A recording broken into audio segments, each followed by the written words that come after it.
Hey. Which is mine? This one.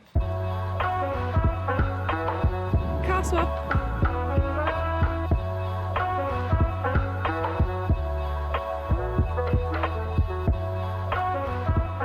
Good morning.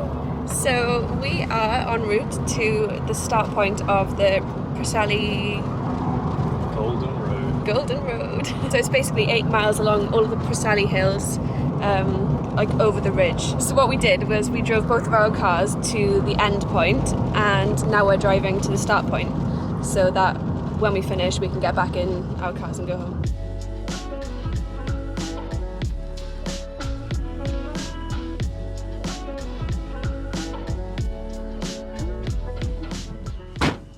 Right, see you later, car. So we're gonna walk up there, which is the official start point, just to walk all the way back the way we came, but that's fine.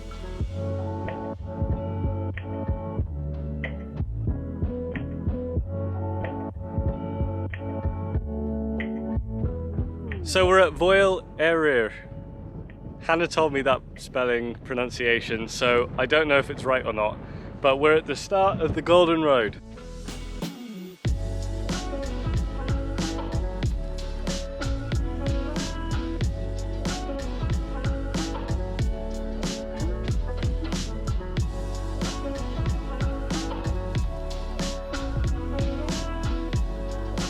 There's still a lot of dispute about what the Golden Road was actually used for, but archaeologists reckon that it goes back about 5,000 years, which means for 5,000 years people have been using it. Some archaeologists reckon it was just a ridgeway used to avoid forests which might house dangerous creatures or bandits. Other people think that it was part of this super trade network which carried gold all the way from the Wicklow mountains in Ireland down to Wessex. So when you're doing this route, you can sort of take a detour up that way to get to Voil Cumcerwyn, which is the highest point in Pembrokeshire. But we're a little bit pressed for time, so we're going to keep going and probably come back to do that another day. We're at Voil Vedai, the second peak of the Golden Road. We've got to go all the way along there. Let's carry on.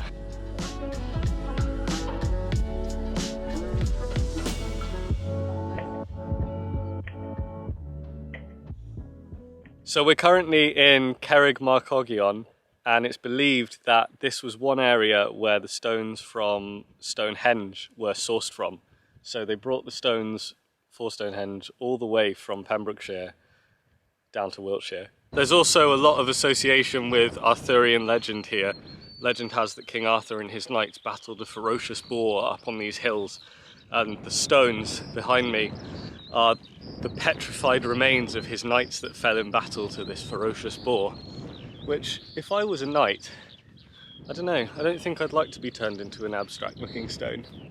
But maybe times were just different back then. Say hi, Tom.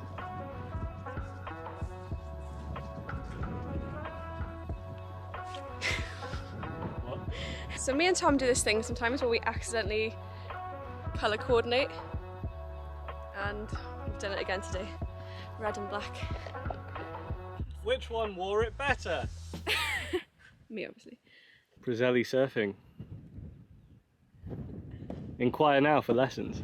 We're currently stood on Carn Bicker, which is this magnificent tor, but it's special because it overlooks a small group of standing stones called Bedd Arthur, which we'll go and check out now. So we're going into Bath. So we're going into Bedd Arthur now.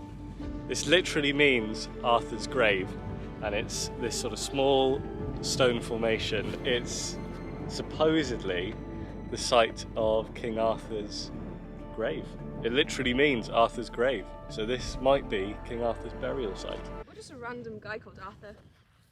Yeah, maybe Arthur. just Arthur Smith. I really like the fact that this place feels lonely. It feels desolate, and it feels, yeah, a very lonely place. I think on this trail we've sort of seen maybe 2 people, 3 people. That's just been from afar.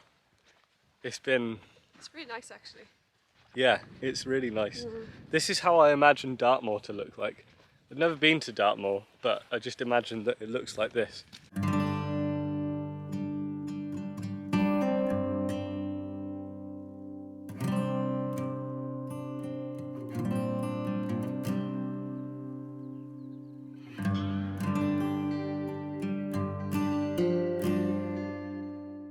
We're in this structure called the sheepfold, and I've got no idea what it's used for, but it's just this sort of semicircle of rocks to make a wall, and it's so peaceful.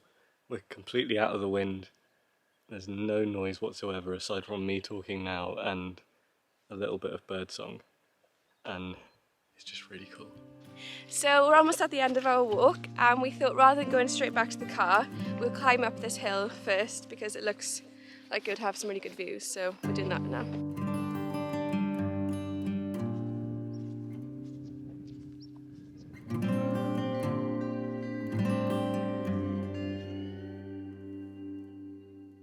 We reached the top,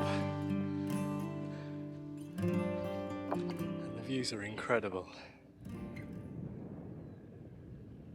I found a seagull.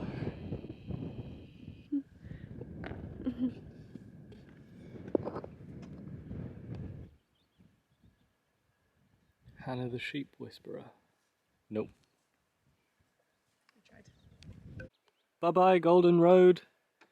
We have completed you.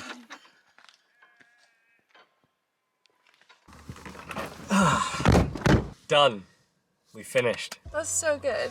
That was amazing. Yeah. It was really cool. We completed the Golden Road. I don't think you'd be able to fit any cars on it though. What do you mean? Because it's a road. But yeah, it didn't take as much time as I expected it to. No. It only took us about 4 hours to do the whole thing. Yeah. It's about 7 miles, but lots of up and downs. And of course we stopped for quite a bit of it to just talk to you guys. And eat. But yeah, if you're in Pembrokeshire, obviously lots and lots of people will head straight for the beaches, but I think, you know, come and check out the Preseli Hills, because I think they're a real underrated gem of Pembrokeshire. Plan now is to go get my car and then head home. But thanks for watching. We'll see you on the next one. See you next time.